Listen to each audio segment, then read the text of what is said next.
하나님께서 저희들에게 주시는 말씀은 구약성경 여호수아서 2장 15절에서 21절까지의 말씀입니다.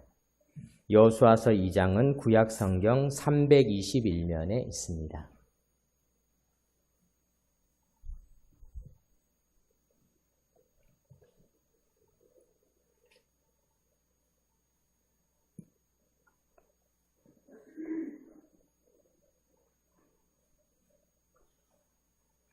하나님의 말씀을 저와 같이 교독으로 봉독하겠습니다.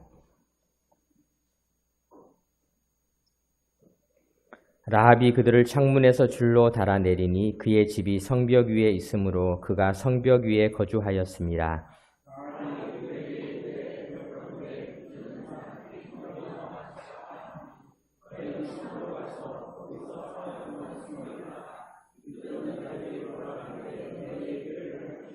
그 사람들이 그에게 이르되 내가 우리에게 서약하게 한 이 맹세에 대하여 우리가 허물이 없게 하리니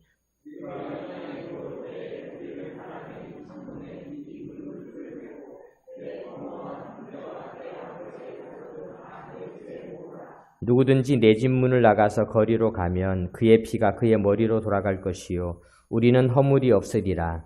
그러나 누구든지 너와 함께 집에 있는 자에게 손을 대면 그의 피는 우리의 머리로 돌아오려니와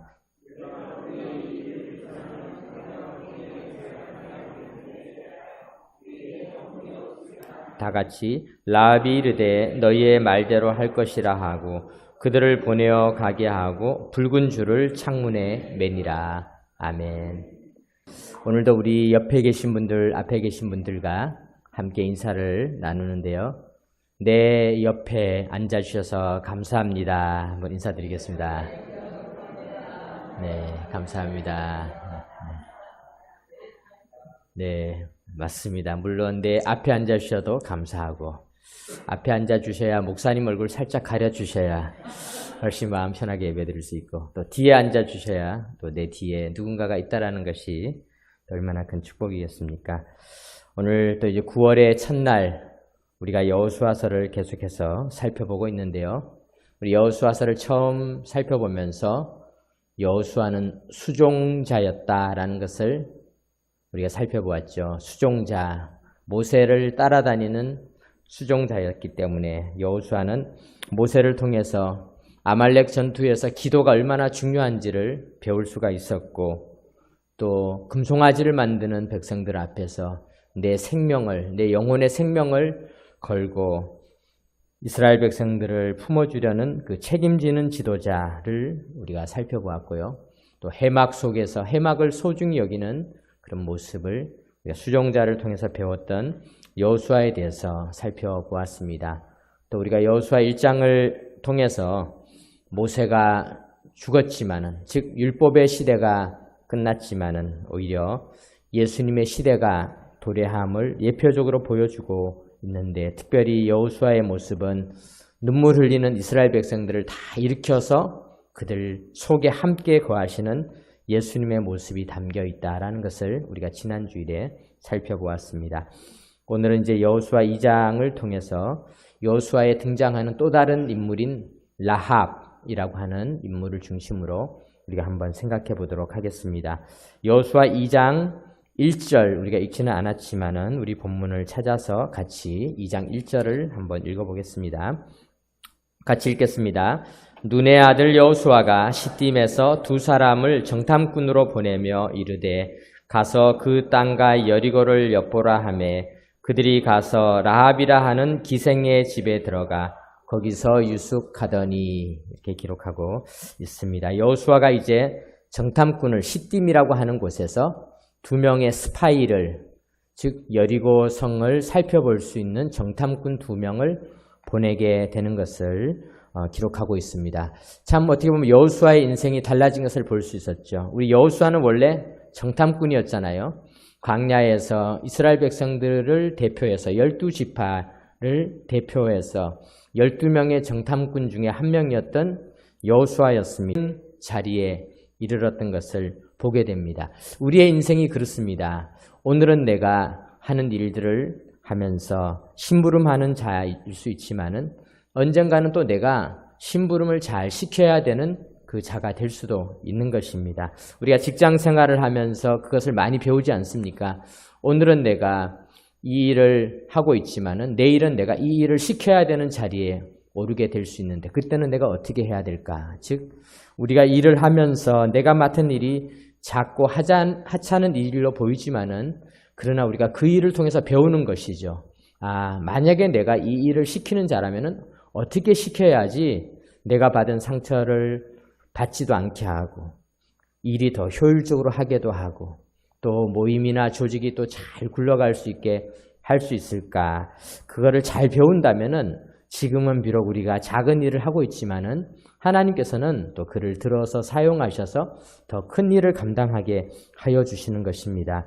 여호수아는 바로 그것을 이미 배웠기 때문에 오늘 본문에 보니까 여호수아가 자기가 정탐꾼이었을 때는 12명의 정탐꾼들이 가서 그 땅을 돌아다니며 다 보았는데 10명의 정탐꾼들은 땅을 나쁘게 평가를 했습니다. 그런데 여호수아와 갈렙은 좋은 평가를 내렸죠. 그래서 이스라엘 백성들은 이때 10명의 정탐꾼들의 목소리를 들음으로 말미암아서 40년간 광야길을 헤매며 큰 고통을 겪었습니다. 그래서 오늘 말씀을 이렇게 보면은 여호수아는 정탐꾼을 12명 보내지 않고 몇 명을 보냈나요? 오늘 본문 12장 1절에 보니까 이렇게 기록하고 있죠. 눈의 아들 여호수아가 시딤에서 2사람을 정탐꾼으로 보내며 이르되 2명을 보냈다. 이렇게 기록하고 있는 것을 보게 됩니다. 여호수아는 알고 있었습니다. 많이 하는 것이 다 좋은 것이 아니다. 많이 가는 것만이 좋은 것이 아니다. 진짜로 제대로 정탐꾼들이 그곳에 가서 제대로 볼 수 있기 위해서는 적은 수가 오히려 장점이 있다. 사랑하는 성도 여러분, 크고 대단한 것도 장점이 있습니다. 큰 힘, 많은 숫자, 많은 물질적인 힘이 끼치는 영향들이 많이 있습니다. 장점이 있습니다. 그런데요, 작은 숫자가 주는 장점도 분명히 있는 것을 알 수 있습니다. 특별히 이 정탐꾼들, 스파이들은요, 숫자가 많으면 많을수록 힘이 듭니다. 들킬 가능성이 높아요. 만약에 여호수아가 12명을 보냈다 그러면은 라합의 집이 미워 터졌을 것입니다. 숨어 있을 때도 별로 없었을 거예요. 2명만 갔기 때문에 그들 정탐꾼들은 무사히 정탐을 잘하고 돌아왔던 것을 보게 됩니다. 중요한 것은 숫자가 아니라는 것입니다. 하나님은 이 땅에 충성된 자 1명, 2명을 아주 소중히 여기시는 분이십니다. 하나님의 역사는 그렇습니다. 많은 수가 큰 일을 할 수도 있지만은 적은 수가 해야 될 일이 분명히 있는 것입니다. 하나님은 적은 자를 통해서 큰 일을 이루신 일들이 성경에 곳곳에 기록되어져 있습니다. 하나님께서는 블레셋의 큰 용사 골리앗이 군사들을 데리고 와서 자기의 힘을 드러내고 있을 때 이스라엘 병사들을 더 많이 모아서 공격해서 승리하게 하신 것이 아니라 갑옷도 입지 않았던 한 사람 작은 소년 다윗을 통해서 골리앗을 물리치게 하셨던 것을 보게 됩니다. 이스라엘의 모든 사람들이 다 졸고 영적으로 마치 꺼져가는 등불처럼 가물가물하던 시기에 하나님께서는 엘리 제사장까지 졸고 있는 그 시기에 작은 소년 사무엘의 기도를 사용하셔서 국가를 일으켰던 것을 성경은 우리에게 보여주고 있는 것입니다. 사랑하는 성도 여러분, 우리 가정이 다 예수를 믿어도 축복이지만요, 우리 가정에 나 혼자 예수를 믿어도 분명히 하나님께서 하실 일이 있음을 믿으시기 바랍니다. 우리 지역에 많은 사람들이 교회를 다녀도 좋은 일이지만은 적은 숫자가 교회를 다녀도 분명히 할 일이 있는 것을 우리는 꼭 기억하시기 바랍니다. 내가 우리 집에서 영향력이 있고 힘이 있고 권세가 있어서 여러 가지 일을 할 수 있어도 복음을 전할 수 있기도 하지만은 내가 우리 집에서 가장 약하고 연약해도 하나님께서 함께 하시면은 소년 다윗, 소년 사무엘 2명의 정탐꾼을 통해서 일을 하셨던 하나님께서 분명히 하나님의 큰 역사를 이루실 줄 믿으시기 바랍니다. 누가복음 12장 32절에 기록하고 있지 않습니까? 적은 무리여 무서워 말라. 너희 아버지께서 그 나라를 너희에게 주시기를 기뻐하시니라. 아멘. 우리 같이 한번 읽어보겠습니다. 적은 무리여 무서워 말라. 너희 아버지께서 그 나라를 너희에게 주시기를 기뻐하시느니라. 아멘. 여기서 적은 무리는 어쩌면 오늘 이 자리에서 예배를 드리는 우리일 수가 있습니다. 우리는 작습니다. 적습니다. 힘이 연약합니다. 우리는 어쩌면은 적은 무리에 속해 있는 것 같지만은 하나님이 보시기에는 하나님은 큰 무리, 적은 무리 따지지 않습니다. 만약에 하나님이 큰 무리, 적은 무리 따지면 정치인과 무엇이 다르겠습니까? 정치인들은 숫자가 많은데 민감합니다. 그래서 사람만 많이 모이면 다 와서 인사를 하는 것입니다. 그러나 하나님은 그렇지 않습니다. 하나님은 적은 무리를 보시고 그 무리를 사용하시고 적은 능력을 보시고 그 능력을 사용하시고 약하고 연약한 자들을 보시고 그 사람을 일으키시고 그래서 마침내 하나님의 역사를 이루어 가시는 분이신 줄 믿으시기 바랍니다. 마태복음 18장에 말씀하고 있지 않습니까? 두세 사람이 내 이름으로 모인 곳에는 나도 그들 중에 있느니라. 아멘. 하나님께서는요, 2명, 3명만 모여도 하나님께서는 역사를 하신다고 하는데 우리 하나님은 바로 그런 분이십니다. 숫자의 힘이 아닌 하나님의 힘을 경험하시기 바랍니다. 옛날에는 교회가 가지고 있는 힘들이 작은 힘이었습니다. 작은 숫자의 힘이었습니다. 그런데 한국 교회도 70년대, 80년대를 거치며 교회가 크게 부흥했습니다. 교회가 생기면은 주민들이 교회가 안 들어오게 해주세요 이렇게 하는 겁니다. 그래서 아니 교회가 오면은 영적으로 동네가 좋아지고 축복받는데 왜 반대하십니까? 그랬더니 주민들이 차가 막혀요. 교회가 들어오면 차가 막힌다는 것입니다. 주차장 차들이 다 주차를 해가지고 복잡하다는 것입니다. 이렇게 교회도 숫자가 늘어나고 교인들의 숫자가 어떻게 보면 차가 막힐 만큼 복잡한 시대가 되었습니다. 그래서 교인들도 착각합니다. 우리가 숫자가 많으니까 이 숫자의 힘이 뭔가 영향력이 있을 것이다. 실제로 대형교회 앞에 가보면요. 그 교회 앞에 가면은 그 교회 카센터에 들어가도 그 바로 앞에 있는 교회 달력이 딱 걸려있고 옆에 빵집에 가도 달력이, 그 옆에 순대집 가도 달력이 또 걸려있고 다 걸려 있습니다. 심지어 그 옆에 도장 파는 집에 가도 거기 다니는 분입니다. 다 교인들이 거기 다 사는 줄 알았는데 알고 보니까 그게 아니라 그분들이 그러더라고요. 여기서 이 교회 달력 안 걸어놓으면 장사가 안 돼가지고 우리가 다 가서 등록해놓고 또 이렇게 시간이 될 때는 뭐 가끔 가지만은 못 갈 때가 있습니다. 그런데 우리가 이 시대를 살아가면서 점점 우리는 그것이 교회의 힘인 줄 알고 착각을 하면 안 되는 것입니다. 성경은 기록하고 있습니다. 하나님의 힘은 숫자에 있지 않습니다. 하나님의 힘은 작은 자들의 기도에 있는 것을 믿으시기 바랍니다. 하나님의 능력은 마찬가지입니다. 목사님의 기도는 힘이 있고 장로님의 기도, 권사님의 기도는 힘이 있다라고 우리가 생각해서는 안 됩니다. 하나님은요, 엘리 제사장의 기도를 사용하신 것이 아니라 사무엘의 기도를 사용하셨음을 기억하시기 바랍니다. 아버지 하나님께서는 이 땅을 굽어 살피시면서 2사람, 3사람, 작은 사람이지만 그들의 기도를 귀 기울여 들으시는 분이신 줄 믿으시기 바랍니다. 오늘 정탐꾼들이 찾아간 곳에 대해서 성경은 2장 1절에 기록하고 있습니다. 눈의 아들 여호수아가 시팀에서 2사람을 정탐꾼으로 보내며 이르되 가서 그 땅과 여리고를 엿보라 하매 그들이 가서 라합이라 하는 기생의 집에 들어가 거기서 유숙하더니 이렇게 기록하고 있습니다. 기생의 집, 라합은 기생이었다 이렇게 기록을 하고 있는 것이죠. 그러다 보니까 일부 학자들은 이상하다. 왜 기생의 집에 들어갔을까? 그래서 어떤 학자들은 그 기생이라고 하는 표현이 오늘날 우리가 생각하는 우리 이미지 속에 있는 그런 기생이 아니라 여관집 주인이다. 모텔, 오늘로 따지면 이제 모텔 비즈니스를 하시는 그런 분이다. 이렇게 해석을 하시는 분도 있습니다. 그래서 마태복음 1장 5절에서 6절에 보면은 이 라합이라고 하는 여인은 예수님 가문의 어르신이고 또 다윗 가문의 조상이 아니겠습니까?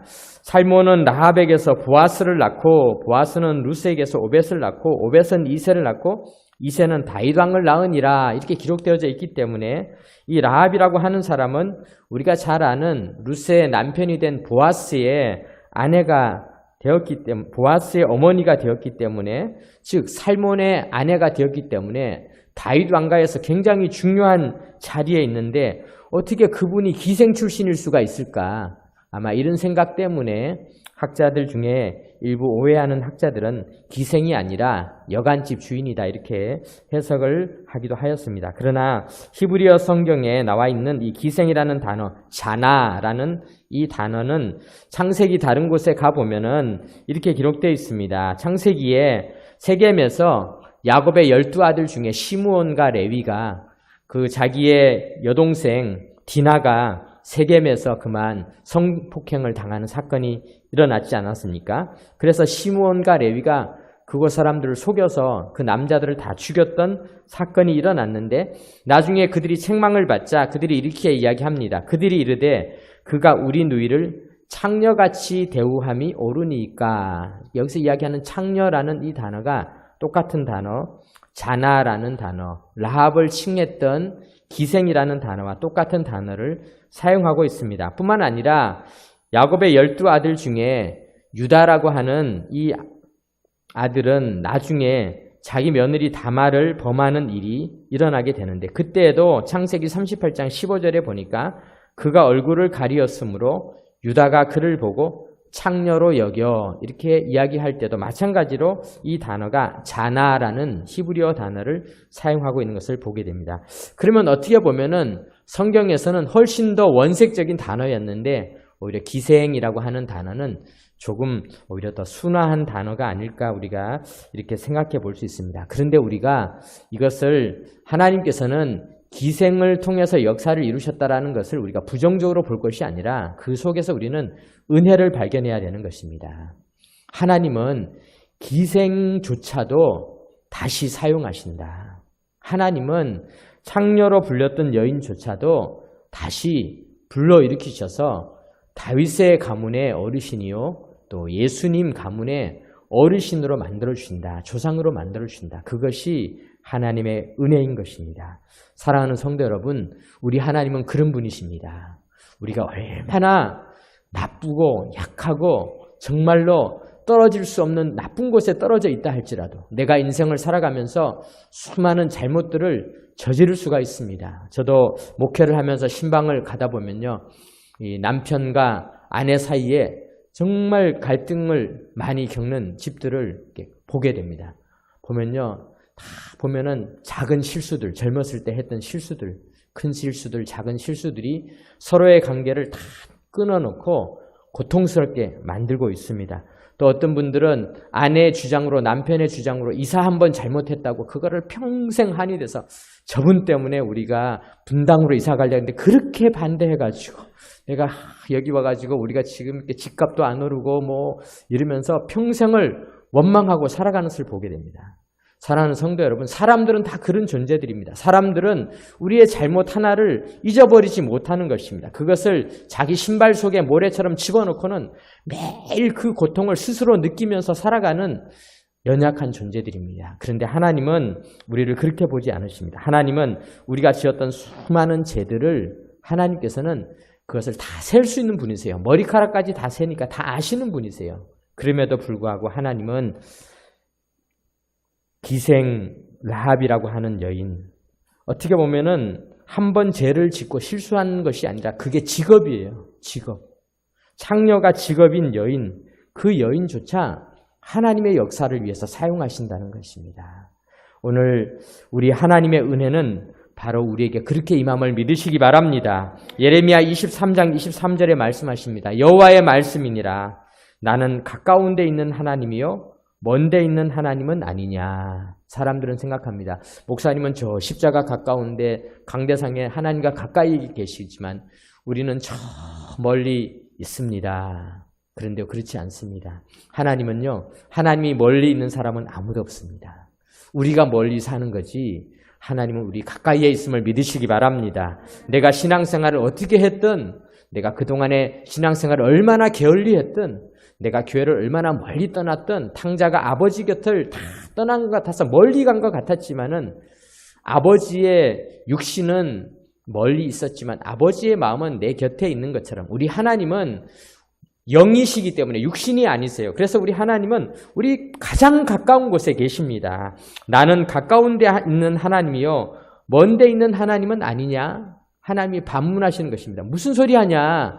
나는 먼 데 있지 않고 가까운 데 있든지 먼 데 있든지 그거는 너희들의 생각이지 나는 언제나 너희와 항상 같이 있다. 이것이 하나님의 생각임을 믿으시기 바랍니다. 시편 139편에 보니까 시인이 내가 새벽 날개를 치며 바다 끝에 가서 거주할지라도 내가 하나님을 진짜 멀리 한번 떠나봐야겠다. 그리고는 끝까지 가서 정말 저 바다 끝에 가서 봤더니 10절에 거기서도 주의 손이 나를 인도하시며 주의 오른손이 나를 붙드시리이다. 이것이 우리 하나님의 사랑임을 믿으시기 바랍니다. 그래서 성경은 로마서 10장 13절에 이렇게 기록하고 있습니다. 누구든지 주의 이름을 부르는 자는 구원을 받으리라. 누구든지. 여기서 말하는 누구는 어떤 누구입니까? 기생이든지 창녀이든지. 제가 얼마 전에 그 기사를 보고 깜짝 놀랐습니다. 우리나라에 이 사람들이 카드를 소비했던 그것을 조사를 했는데요. 우리 동네가 1등을 했더라고요. 상봉 이동이. 뭘로 1등을 했냐? 전국에서 유흥업소 결제 1위를.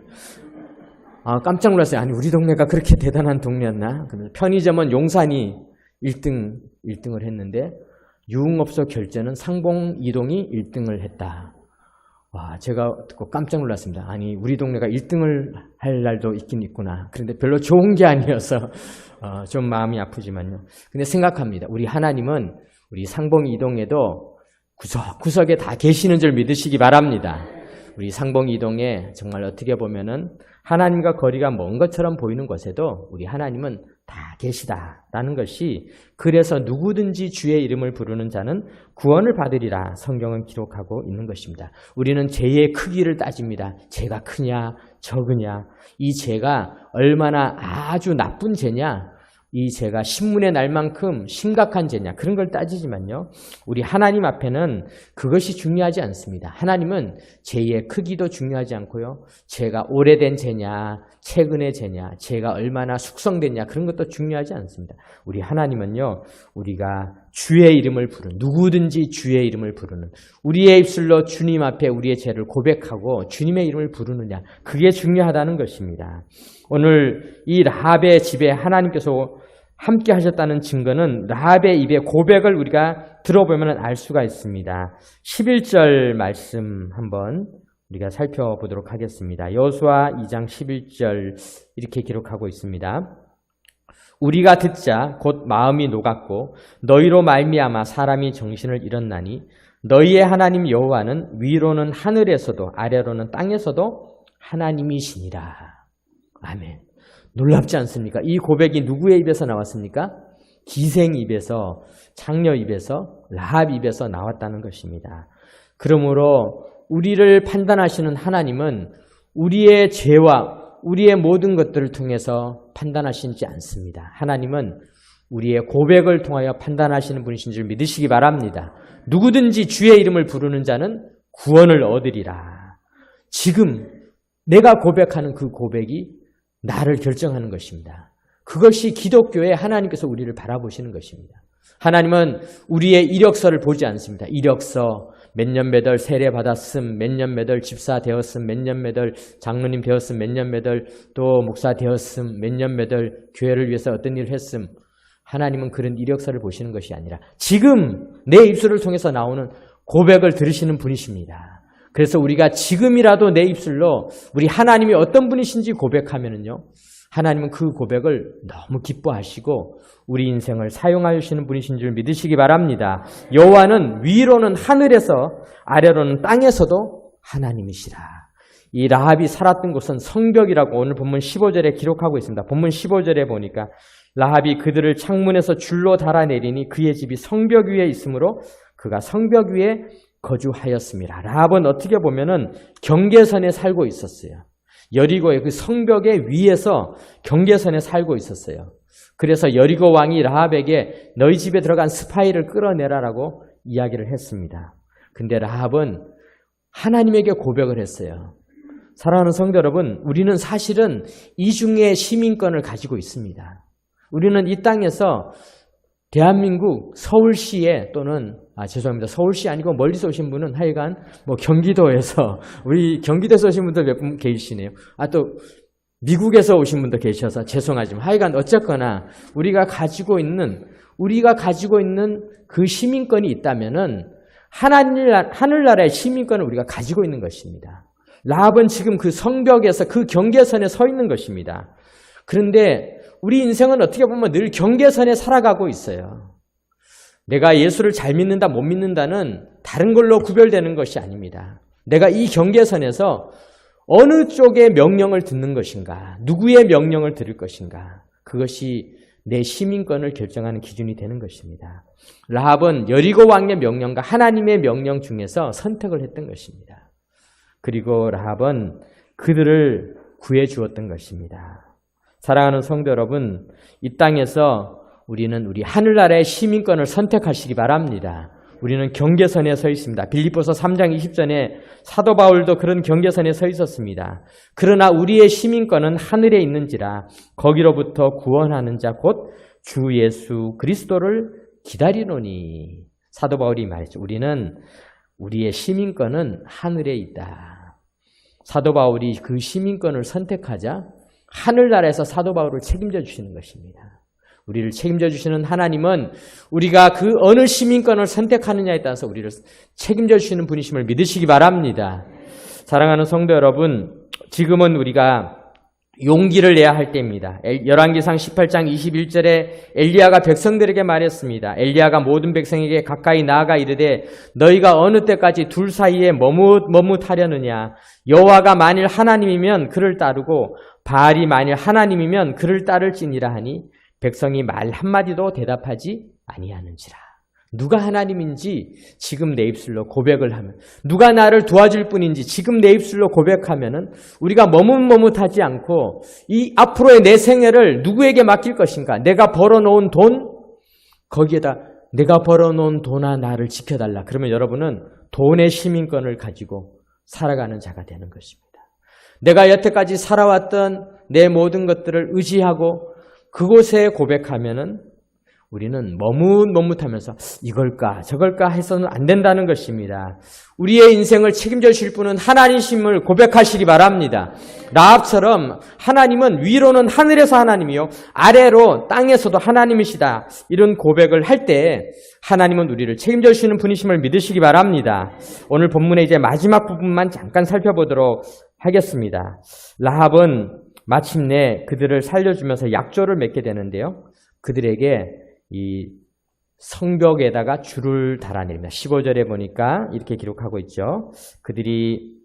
라합이 그들을 창문에서 줄로 달아내리니 그의 집이 성벽 위에 있으므로 그가 성벽 위에 거주하였습니다. 그러자 그들은 라합과 약조를 맺습니다. 18절에 우리가 이 땅에 들어올 때에 우리를 달아내린 창문에 이 붉은 줄을 메고 내 부모와 형제와 내 아버지와 가족을 다 내 집에 모으라. 그러면은 너를 구원해 줄 것이다. 약속하여 주고 있는 것입니다. 사랑하는 성도 여러분, 이 라합이라고 하는 기생의 집이요, 갑자기 놀라운 변화가 일어났습니다. 이것은 기생집이었는데요. 이 집이 무엇이 되었냐면은 구원의 집으로 바뀌었어요. 구원의 집. 왜냐하면은 이제 이 라합의 집으로 들어오는 사람은 죄를 짓는 사람들이죠. 사실 라합의 집은 기생집이었으니까. 라합의 집은 사실은 죄악의 통로였습니다. 그런데 이제 라합이 하나님에게 고백하고 난 다음에 라합의 집에 들어오는 사람은 어떤 사람이 되는가? 이스라엘이 여리고 전투를 할 때 라합의 집에 있는 사람은 다 살 수가 있었습니다. 그 대신에 너는 그 집에 붉은 줄을 메어 두어라. 붉은 줄을 창문에 매라. 이렇게 요청을 하고 있습니다. 이 말이 계속해서 반복되어져 나오고 있는 것을 보게 됩니다. 오늘 말씀을 우리가 이렇게 한번 정리를 해보도록 하겠습니다. 이 붉은 줄은 무엇을 상징하고 있는가? 붉은 줄은 예수님의 십자가를 상징하고 있는 것입니다. 예수님의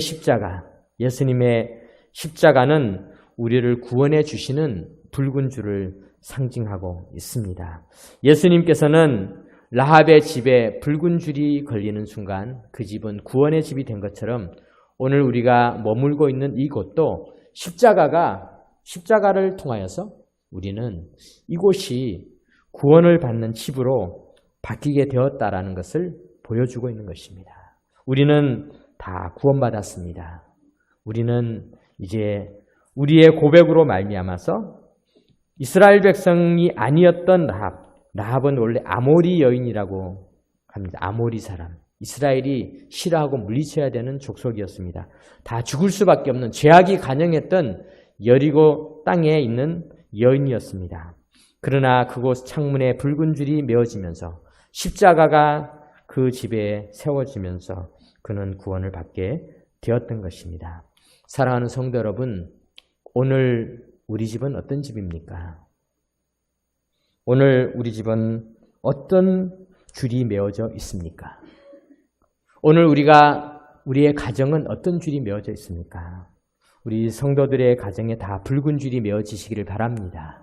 우리가 우리 주를 고백하고 우리 주를 예수로 고백함으로 말미암아서 우리 집에 머무는 자들이 다 구원을 받고 오늘 우리 동훈교회가 붉은 줄이 메어 있어서 한 영혼이라도 이곳으로 들어오게 되면은 다 구원을 받게 되는 그런 거룩한 교회가 될 줄 믿습니다.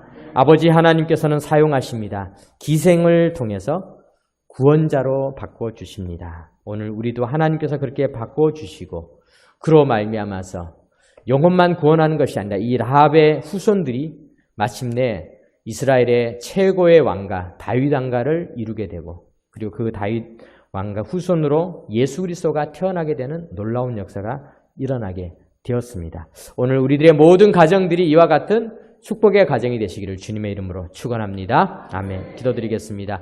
하나님 아버지 감사드립니다. 붉은 줄이 메어진 라합의 가정이 우리 가정이 되게 하여 주옵소서. 하나님은 먼데 하나님이 아니십니다. 하나님은 언제나 우리와 함께 하시는 분이십니다. 우리가 머뭇머뭇하지 않고 하나님의 편에 서게 하여 주옵소서. 아버지 하나님, 오늘도 주예전에 나온 모든 성도들 한 번 나왔든지 많이 나왔든지 오래 교회를 다녔든지 잠깐 다녔든지 죄를 지었든지 안 지었든지가 중요한 것이 아니라 이 시간 하나님을 고백하고 하나님을 만남으로 말미암아서 인생이 달라지게 하여 주옵소서. 축복의 가정이 되게 하여 주옵소서. 우리 주 예수 그리스도의 이름으로 기도드립니다. 아멘.